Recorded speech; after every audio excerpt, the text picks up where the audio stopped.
श्री राम जय जय राम।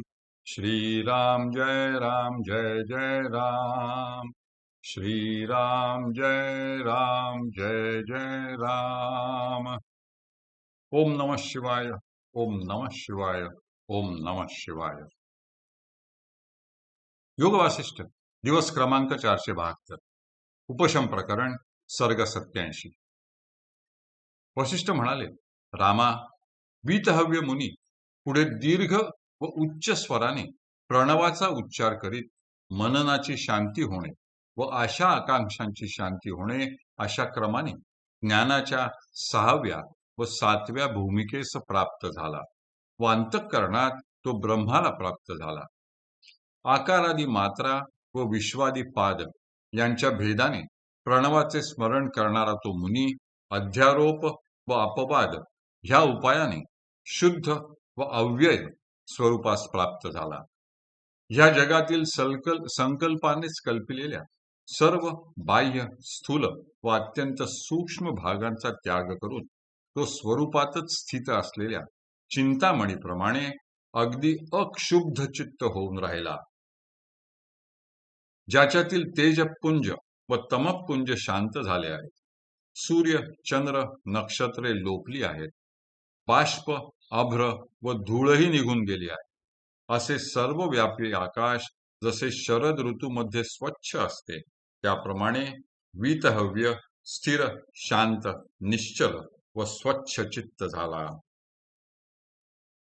नंतर वायू जसा गंधाचा त्याग करतो त्याप्रमाणे प्रणवाचा अग्रभाग याच दीर्घ स्वराच्या तंतूसह इंद्रिय आणि तन्मात्रा यांच्या समूहाला तो सोडता झाला। नंतर उजाडले असता सर्व दिशांमध्ये पसरलेला अंधकार जसा लोप पावतो त्याप्रमाणे सर्व प्रकारच्या अज्ञानाचा त्याने त्याग केला। पण तमाला घालविताच त्याच्या चित्तात तेज प्रकट झाले, पण तेही अनात्मरूप असल्यामुळे अर्धा निमिषभरच विचार करून त्याने त्याचाही त्याग केला। त्यामुळे तो स्वतः तमही नाही व प्रकाशही नाही असा काही विलक्षण स्वरूपाचा झाला। पण त्याला तीच तमप्रकाशरहित अवस्था प्राप्त झाली असता व तो तन्मय झाला असता, हाही एक बंध आहे, हे माझे स्वरूप नव्हे असा विचार करून त्याच्या कल्पनेला कारण होणारे जे थोडेसेही मनोरूपी तृण होते ते त्याने तात्काळ खुलून टाकले। त्यानंतर हे राघवा, तो वीतहव्य वायू ज्याप्रमाणे आपली स्पंद शक्ती टाकतो त्याप्रमाणे प्राप्त झालेल्या त्या शांत स्वरूपाचाही त्याग करता झाला। ते स्वरूप निवाऱ्याच्या जागी ठेवलेल्या प्रदीपाच्या ज्योतीप्रमाणे जरी निश्चल होते व नुकत्याच जन्माला आलेल्या बालकाच्या ज्ञानाप्रमाणे निर्विषय होते, तरी ते माझे स्वरूप आहे अशी कल्पना होणे हेही विषय ज्ञान आहे असे जाणून त्याने त्या कल्पनेचाही त्याग केला। म्हणजेच चितची चेत्य दशा सोडून तो स्वस्थ झाला। नंतर सत्ता मात्र स्वरूप पश्यंती पदास प्राप्त होऊन व कारणात्मक प्रसुप्त पदाचा आश्रय करून तो पर्वताप्रमाणे निश्चल राहिला। त्याच कारण तत्वरूप सुषुप्ताकाराने पुनः पुन्हा स्थित होऊन अभ्यासाने त्या अवस्थेतही स्थैर्य प्राप्त झाले असता तो तूर्य स्वरूपास प्राप्त झाला। या अवस्थेत तो निरानंद असूनही सानंद होता, म्हणजे विषयानंदारहित असला तरी स्वरूपानंदाने युक्त होता। तो स्वरूपाने सतही होता व स्वतिरिक्त सत्ता शून्य असल्यामुळे असतही होता। तो काही आहे असे म्हणता येत नव्हते व तो काही नाही असे म्हणणेही शक्य नव्हते।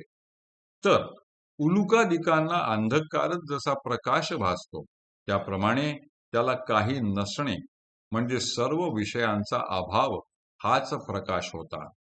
ते त्याचे स्वरूप विषयांच्या अभावी अचिन्मय पण स्वतः चिन्मयच होते। बृहदारण्यकादी उपनिषदातून नेती नेती असे म्हणून सर्व विषयांच्या बाधाच्या अवधित्वाने ज्याचा उपदेश केला आहे तेच ते त्याचे स्वरूप झाले होते। वीतहव्य अशा स्वरूपाचा झाल्यामुळे तो वाणीचाही अविषय झाला. शब्दांनी ज्याचे वर्णन करता येणे शक्य नाही असा तो अत्यंत सम, व्यापक, परम पवित्र, सर्व पदार्थांच्या आत राहणारे, पण असंगत्वामुळे सर्व पदार्थांहून अगदी विलक्षण असे पद झाला. ज्या निर्मल पदाला शून्यवादी लोक माध्यमिक म्हणतात, बौद्ध लोक शून्य म्हणतात, ब्रह्मवेत्ते जन श्रेष्ठ ब्रह्म म्हणतात, विज्ञानवादी बौद्ध लोक विज्ञान मात्र म्हणतात, शास्त्रज्ञ जन पुरुष म्हणतात, योगवादी लोक ईश्वर म्हणतात, शैवजन शिव म्हणतात, कालवेत्ते काल म्हणतात, निरात्मवादी लोक नैरात्म्य म्हणतात, समचित्त लोक माध्यमिक चित्त व अचित यांच्यामधील अशून्य रूप असे अनिर्वचनीय तत्व म्हणतात, आणि जीवनमुक्त ज्याला सर्वस्व मानतात तेच तो महात्मा झाला. हरि ओम तत्सत, हरि ओम तत्सत, हरि ओम तत्सत.